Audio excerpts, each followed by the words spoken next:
वैज्ञानिक सोच वाला हो शिक्षा के साथ साथ, लेकिन सोशल मीडिया का ज़माना है। अभी उत्तर प्रदेश में इलाहाबाद में प्रयागराज में महाकुंभ हुआ। मैं धर्म का विरोधी नहीं हूँ, बहुत सच, लेकिन आडंबर का बहुत बड़ा विरोधी हूँ। बाबा साहब को मानने वाला हूँ। किस धर्म की क्या प्रकृति होना चाहिए, किस सेंस में होना चाहिए, उसका समर्थक हूँ। धार्मिक नहीं हूँ, पाखंडवादी नहीं हूँ। तो देखा होगा, एक आदमी ने ओवरब्रिज को प्रणाम किया तो पूरा हुजूम जो चल रहा था सब ने पैर छूना शुरू कर दिया।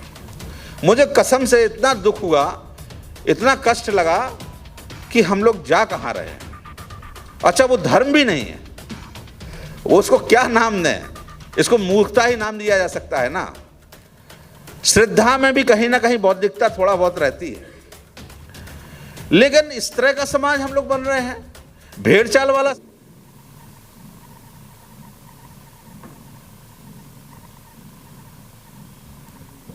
धन्यवाद माननीय आरवी बहुत साहब। आप सभी सभा में उपस्थित सभी महानुभावों को नमो बुद्धाय, जय भीम। मंचस्थ आदरणीय राजेंद्र पाल गौतम जी, हमारे बड़े भाई, मित्र, सहयोगी, साथी प्रोफेसर रतन लाल सर, और इस कार्यक्रम को रूपरेखा देने के लिए प्रोफेसर आरवी बहुत साहब, सभी को आभार, धन्यवाद। और आपने मुझे बोलने का अवसर दिया, इसके लिए शुक्रिया। मैं एकदम तैयार नहीं हूँ बोलने के लिए, क्योंकि 30-32 साल की रतन सर से दोस्ती है। गार्जियन है हमारे, साथ में हम लोग पढ़े लिखे एक साथ रहे हैं, तो जब कभी भी लखनऊ आते हैं तो उनके साथ मैं ना रहूं, उपस्थित साथ में ना रहूं, तो ये मन को भी अच्छा नहीं लगता है और थोड़ा सा दुख भी होता है। लेकिन सच में आप लोग, क्योंकि यहाँ पर वैसी क्राउड नहीं है कि जिसको हम लोग बरगला सकें, बड़े बड़े भाषण दे के तालियाँ बजवाना है, उस तरह का उद्देश्य मेरा है भी नहीं है। और वर्तमान में इस समय मेरी व्यक्तिगत व्यथा है, मैं थोड़ा सा उदास भी हूँ और थोड़ा सा मन में एक जो कहते हैं निराशा का भाव उत्पन्न हो रहा है। पता नहीं क्यों हो रहा है मेरे अंदर, देश के हालात को देखकर भी, व्यक्तिगत जीवन में भी, और अभी ऐसे ऐसे मित्रों की, संघर्ष के साथियों जैसे फ्रैंक हुजूर साहब, 2 दिन पहले अभी इस तरह से खबर आई कि वो नहीं रहे, तो कई चीज़ें देख के बड़ा सा मन उदास है, खिलने लगता है कि क्या है समाज में, हम लोग कुछ कर पाएंगे, बदलेगा कि नहीं बदलेगा, तमाम तरह के द्वंद्व चलते रहते हैं। अनुभव ही शेयर करने की मैं कोशिश कर रहा हूँ। इस देश में हालात तो सही बात है ठीक नहीं है, आप सब लोग जान रहे हैं, बहुजन समाज के लिए तो बहुत बुरा दौर चल रहा है। ये बुरा दौर किसने बनाया, दरअसल इसके जिम्मेदार कौन है, इसकी भी समीक्षा होनी चाहिए। इसके लिए कहीं ना कहीं हम ही आप लोग तो दोषी हैं। और जब हमारे अपने लोगों की समीक्षा होती है तो हम लोग नाराज हो जाते हैं और समीक्षाओं से भागते हैं और डर लगता है। इतिहास में रहना है, सार्वजनिक जीवन में रहना है, यदि विचारक हैं, बौद्धिक हैं, राजनीतिक रूप से हैं, तो समीक्षाओं से डरना नहीं चाहिए, चाहे जो हों। जब अंबेडकर की समीक्षा हो सकती है तो हम आप लोगों की क्या औकात है, क्यों डरते हैं हम लोग समीक्षाओं से। तो समीक्षा इस देश के, इस समाज के सुदृढ़ और विचारशील होने की निशानी है, पहली बात। दूसरी बात ये कहना चाह रहा हूँ कि हम लोगों ने तो बहुत पुराना समय नहीं देखा। बाबा साहब को जब से पढ़ना शुरू हुआ, दिल्ली विश्वविद्यालय से रिसर्च मैंने शुरू की, मेरे डिपार्टमेंट की पहली रिसर्च थी, जिससे बड़ा संघर्ष भी करना पड़ा, लेकिन क्योंकि वो प्रवृत्ति थी थोड़ा सा क्रांतिकारी टाइप की कि करेंगे तो करेंगे, नहीं तो नहीं करेंगे। तो जैसे जैसे बाबा साहब को पढ़ा और देश जब निर्माण हुआ और देश निर्माण होकर संविधान लागू हुआ, तो उस समय हम लोगों की चेतना, हमारी वाली उम्र वाली चेतना, आप कई लोग बड़े वरिष्ठ बुजुर्ग बैठे हैं, वो उन लोगों ने और पुराना दौर देखा होगा, हम लोगों ने संविधान के बाद का दौर देखा है भारत का, और परिवर्तन होते हुए देखा है कि सुधार हो रहे हैं, हमारी स्थिति कहीं ना कहीं थोड़ा सा बेटर हो रही है। संविधान लिख के बाबा साहब ने इतने हम लोगों को अधिकार दिए, उनकी सुरक्षा की बात आ रही थी, उनसे हमको बहुत लाभ मिले, हमारा स्तर सुधरा, सामाजिक स्तर सुधरा, आर्थिक स्तर सुधरा। लेकिन फिर बीच बीच में ऐसी घटनाएं होती हैं कि जिससे लगता है कि हम सही में बाबा साहब ने जो संविधान में दिया था कि हमको बहुजन समाज को खास तौर से ऐसा बनना है कि जो वैज्ञानिक सोच वाला हो शिक्षा के साथ साथ। लेकिन सोशल मीडिया का ज़माना है। अभी उत्तर प्रदेश में इलाहाबाद में प्रयागराज में महाकुंभ हुआ। मैं धर्म का विरोधी नहीं हूँ बहुत सच, लेकिन आडंबर का बहुत बड़ा विरोधी हूँ। बाबा साहब को मानने वाला हूँ। किस धर्म की क्या प्रकृति होना चाहिए, किस सेंस में होना चाहिए, उसका समर्थक हूँ। धार्मिक नहीं हूँ, पाखंडवादी नहीं हूँ। वो धर्म क्या है, कभी मौका मिलेगा वो, क्योंकि दर्शन का विद्यार्थी हूँ, दर्शन पढ़ता हूँ, तो कुछ अलग अलग अनुभव हैं। लेकिन जब मैं चर्चा कर रहा हूँ कि प्रयागराज में हमारा समाज जब पुण्य प्राप्त करने के लिए जाता है और नहीं समझता है, चलो हम मान सकते हैं कि अनपढ़ है ना वो, अभी उसने पढ़ा नहीं बहुत ज़्यादा है, लेकिन सपोर्टेड बाई अस तो है ही, हम लोगों के द्वारा समर्थित तो है और हमारे ही बच्चे हैं। मैं देख रहा था एक सिंपल सा एक ओवरब्रिज बना हुआ है, आप लोगों ने वो वीडियो देखा होगा। एक आदमी ने ओवरब्रिज को प्रणाम किया तो पूरा हुजूम जो चल रहा था सब ने पैर छूना शुरू कर दिया। मुझे कसम से इतना दुख हुआ, इतना कष्ट लगा कि हम लोग जा कहाँ रहे हैं। अच्छा वो धर्म भी नहीं है, उसको क्या नाम दें, इसको मूर्खता ही नाम दिया जा सकता है ना। श्रद्धा में भी कहीं ना कहीं बौद्धिकता थोड़ा बहुत रहती है, लेकिन इस तरह का समाज हम लोग बन रहे हैं, भेड़ चाल वाला समाज। तो ये चिंता उठती है, खास तौर से बौद्धिक वर्ग को चिंता उठनी चाहिए कि क्या शिक्षा पद्धति हमारी अच्छी नहीं रही, या हमने उन मूल्यों को समझा ही नहीं, तो कैसा समाज बन रहा है। देखिए, एक पॉलिटिकल रूप से एक और मेरे मन में दूसरा विचार जब आता है कि लगता है हम लोग मानते थे और अभी भी मेरा दृढ़ विश्वास है उसमें कि यदि कोई भी सामाजिक बल जिसका ज़्यादा होगा, मतलब सामाजिक बल का आशय मेरा इतना है कि सामाजिक समझ जिसकी जितनी अच्छी होगी, सामाजिक विचारधारा जितनी अच्छी होगी, वो समाज सस्टेन करता है और लंबे समय तक रहता है और समाज अच्छा समाज निर्माण करता है पूरी दुनिया का इतिहास यदि हम देखें। लेकिन और हम कहते हैं कि समाज रूप से हम लोग यदि जागरूक है, सशक्त है, तो हम लोग हमेशा, हमको राजनीतिक सत्ताएं भी मिलती रहेंगी। ये इस थीसिस को मैं आज भी स्वीकार करता हूं, लेकिन इससे निराशा भी हो रही है मुझे वर्तमान 10 साल से कि 10 साल की हम लोग समीक्षा करें तो एक राजनीतिक सत्ता किस ढंग से पूरे समाज को डिस्ट्रॉय कर सकती है, उसकी मान्यताओं को, उसके मूल्यों को, और पूरा हम लोग 30-40 साल पीछे चले जा रहे हैं, ये हम लोगों को देखना पड़ेगा। तो राजनीतिक सत्ताएं जो हैं वो सामाजिक गति देने में, सिद्धांतों को, धार्मिक सिद्धांतों को बढ़ाने में कितनी सहायक हो गई, बाईस बल से उल्टा हुआ।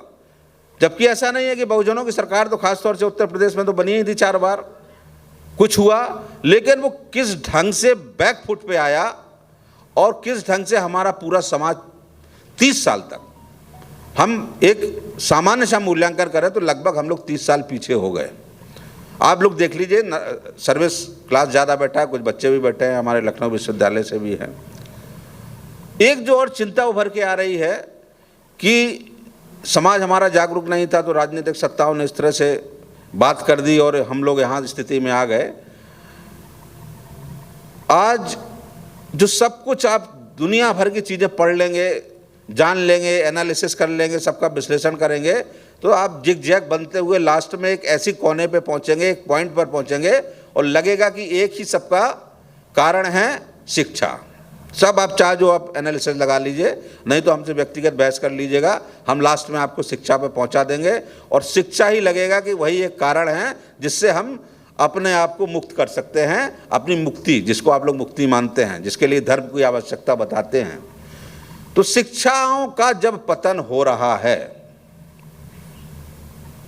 ये बड़ी गंभीर बात है।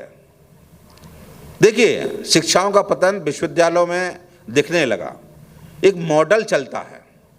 पहले आप प्राइमरी आपने एकदम सरकारी स्कूलों को ध्वस्त कर दिया, फिर मिडिल एजुकेशन में आए, फिर इसके बाद आप विश्वविद्यालयों में आ गए और जिसकी परिणति साफ साफ दिखने लगी हर विश्वविद्यालय में। और अब तो कम से कम चलिए, देख रहा हूँ मैं पिछले 6-7 महीने से, अब कुछ नेता लोग भी इस पर बोलने लगे हैं कि हाँ, विश्वविद्यालयों में भी ये गड़बड़ी, एक ही तरह के लोग, एक ही सिस्टम से लोग आ रहे हैं और पूरा एक ही तरह की विचारधारा ही पनप रही है, जबकि विश्वविद्यालय थे, उनका नाम भी बड़ा क्रिटिकल है। देखिए, लोकतंत्र हमारे देश के लिए अच्छा था, अच्छा है। एक अभी तक कहा जाता है कि जो व्यवस्थाएं हैं देश को चलाने के लिए, लोगों को इकट्ठा करने की, उसमें एक बेस्ट मॉडल लोकतंत्र था। हम लोग एक कदम और आगे बढ़े भारत के संविधान में। ये खासतौर से बच्चों जो बैठे हैं उनको ध्यान से सुनिएगा और समझिएगा इस जिस्ट को, कि हम लोग रिपब्लिक हुए, जिसको गणतंत्र कहते हैं। लोकतंत्र से ज्यादा इंपॉर्टेंट चीज है गणतंत्र का होना। और प्रोफेसर रतनलाल सर ने कई जगह ये बोला भी है और कहते भी हैं बार बार कि लोकतंत्र को तो खतरा है ही, लोकतंत्र तो हम फिर आ सकता है, लेकिन सबसे ज्यादा जो खतरा है वो गणतंत्र पे है। गणतंत्र पे क्यों खतरा है और लोकतंत्र और गणतंत्र के इस अंतर को आपको समझना पड़ेगा। देखिए, लोकतंत्र तो बहुमत का शासन होता है, यदि सिंपल सी परिभाषा करें उसकी, और किताबों में जो है कि आप लोकतंत्र में जो बहुमत का आ गया वो राज्य चलाएगा। राज्य किससे चलाएगा और बहुमत ही नियम बनाएगा। देखिए, ब्रिटिश का जो संविधान है, आप लोग इतिहास के विद्यार्थी रहे होंगे या समाजशास्त्र के रहे होंगे तो आपने पढ़ा होगा कि ब्रिटिश पार्लियामेंट है जो, वो क्या है, वो पूरा लोकतंत्र है। मतलब वहां पर संसद सर्वोपरि है कि बहुमत जो चाहे वो निर्णय ले सकता है, आदमी कुछ भी बदल सकता है वो। तो बहुमत का एक खतरा ये भी है जो अभी आप देख रहे होंगे कि संविधान बदल देंगे ये है। लेकिन जब गणतंत्र रहता है तो मतलब संविधान रहता है।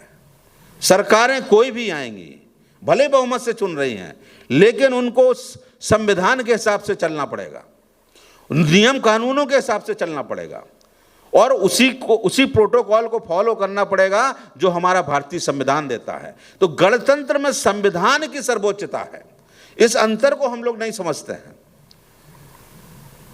चाहे लोकतंत्र में आज हमारी सरकार है, नहीं है, हम नहीं आ पाए, इतना ज्यादा फर्क नहीं पड़ता है। लेकिन यदि हमारा देश का संविधान नहीं बचा तो फर्क पड़ता है, और खासतौर से बहुजन समाज को फर्क पड़ना चाहिए।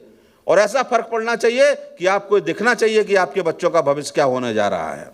हम लोग जब डरने लगे, देखिए, संविधान ने एक बड़ी खूबसूरत हम लोगों को समृद्ध करने के लिए नौकरियां दी थी, कह सकते हैं। उसमें निश्चित रूप से कांग्रेस पार्टी की पॉलिसी में खासतौर से इंदिरा गांधी जी का बहुत बड़ा योगदान था, इसको डिनाई नहीं किया जा सकता और डिनाई करना भी नहीं चाहिए।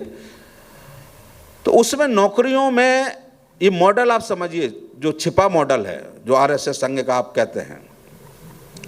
एक सरकार आई, उन्होंने नौकरियों का जो सबसे बड़ा एक बेनिफिट था पेंशन को धीरे से खत्म कर दिया राष्ट्रहित के नाम पे।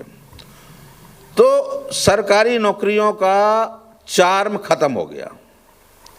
अब क्या है, आपने दूसरा जब आया जो पेंशन, इसके बाद हमारी पेंशन खत्म कर दी। पेंशन खत्म करने से एक वो पूरा जो परिवार के साथ सुरक्षा रहती थी, एक सम्मान रहता था समाज में, वो सब धराशायी हो गया और लोगों का धीरे धीरे चार्म। अब फिर क्या कहने लगे, नहीं सब हम लाएंगे। तो लिटरेरी एंट्रियाँ उन्होंने शुरू करवा दी, प्रोफेसर भी बनाने लगे, संविदा पे ठेके पे प्रोफेसर बनाने लगे। तो ये ऐसी जब चीज़ें होने लगी, और संविदा में भी क्या कि आपको परमानेंट नौकरी भी नहीं है, जब चाहेंगे तो परमानेंसी भी खत्म कर दी, सरकारी नौकरियों की जो दूसरा आकर्षण था वो भी आपको धराशायी कर दिया, और बहुजन समाज जहां का तहां बना रहेगा। केवल आप रोटी की जुगाड़ में रखे रहिए, ना तो वैचारिक रूप से स्वतंत्र होकर सोचिए और ना अपने समाज का निर्माण कीजिए, ना अपने बच्चों के भविष्य के लिए आगे विदेश में पढ़ाना है, इधर उधर अच्छे नौकरी इंटरप्रेन्योर बनाना है। इन सबसे आप दूर हो जाइए धीरे धीरे। तो इस देश में जब स्वीकार कर लिया है, सबको स्वीकार कर दिया, संविदा स्वीकार कर लिया, आईएएस बैकडोर से बनने लगे, प्रोफेसर और प्रैक्टिस की भर्तियां निकाल दी, तो ये सब क्या है? ये सब है कि सबसे ज़्यादा जो नुकसान उठा रहा है वो उठा रहा है बहुजन समाज। दलित पिछड़े उठा रहे हैं, बहुजन समाज से अच्छा दलित पिछड़े उठा रहे हैं, एसटी ओबीसी उठा रहे हैं, और इस सब को बढ़ावा देने वाले भी एससी ओबीसी हैं। तो इस सब इन चिंताओं को समझना पड़ेगा हम लोगों को, और इसके लिए प्रतिक्रिया देखिए, मैं ये दावे के साथ कह सकता हूं कि लोकतंत्र में जो वोट का अधिकार था ना, बाबा साहब ने सबसे बड़ा एक हथियार दिया था हमको, कीमत जिसकी बराबर थी, वो हथियार भी अब आपका नहीं है। मैं मेरी व्यक्तिगत समझ है, गलत हो सकता हूं, कि अब तो सरकार जो वर्तमान सरकार है इस स्थिति में आ गई है, तुम वोट दो चाहे ना दो, हम तुम्हारा वोट ले लेंगे और जो करना है हमको करेंगे। तो राजनीतिक पार्टियों की, खासतौर से जो सामाजिक न्याय समर्थित पार्टियां हैं, सामाजिक न्याय की बात करते हैं, इस देश में समानता की बात करते हैं, तो उन लोगों को अब केवल बातें करने से नहीं, सब लोग कह रहे हैं, राजेंद्र पाल गौतम जी भी कहते हैं हमेशा, प्रोफेसर रतन लाल सर भी कहते हैं कि सड़कों में आंदोलन आना पड़ेगा और हम लोगों को पूरा बढ़ चढ़ कर हिस्सा लेना पड़ेगा, तभी तो इस देश बचेगा और इस देश के संविधान को बचा सकते हैं। संविधान बचेगा तो हम लोग बचेंगे, सीधा सीधा हिसाब है। तो इसलिए आप क्रोध रखिए, धर्म के मामले में खास तौर से जो विश्वविद्यालय में माहौल है, बच्चे नहीं उस पर पढ़िए, आपका वो अभी विषय नहीं, उस फील्ड पे मत खेलिए, वो हार जाएंगे आप वहाँ पर, और आपको ऐसे ऐसे केसों में फंसा के पीछे कर दिया जाएगा जिससे आपका भविष्य बर्बाद हो जाएगा। तो मेरा ये निवेदन भी है, और इस माध्यम से, क्योंकि सभी बौद्धिक वर्ग बैठा है, कि हम लोगों को सड़कों पे उतरना ही पड़ेगा, अब कोई विकल्प है नहीं। इसके लिए हमारे नेता कितना सहयोग करते हैं, या पूरा सामाजिक आंदोलन एक खड़ा होता है, भारत में यदि सामाजिक आंदोलन वो खड़ा हो जाए तो बहुत बड़ी बात है, जो होना चाहिए। इन सब प्रयासों, उसी आंदोलन को खड़ा करने के लिए सब महत्वपूर्ण प्रयास हैं। आपने मुझे इतना अवसर दिया, इसके लिए साधुवाद। मैं बहुत ज़्यादा नहीं कहना चाहता था, क्योंकि प्रोफेसर रतन लाल सर और राजेंद्र पाल गौतम सर को सुनेंगे हम लोग। बहुत बहुत धन्यवाद सबका, आपने मुझे सुना, और प्रोफेसर आरबी बोस साहब का, कि जिन्होंने मुझे अवसर दिया। कभी विस्तार से चर्चा करेंगे, कोई मौका मिलेगा। धन्यवाद सबको। जय भीम, जय संविधान, जय मंडल, जय पेरियार।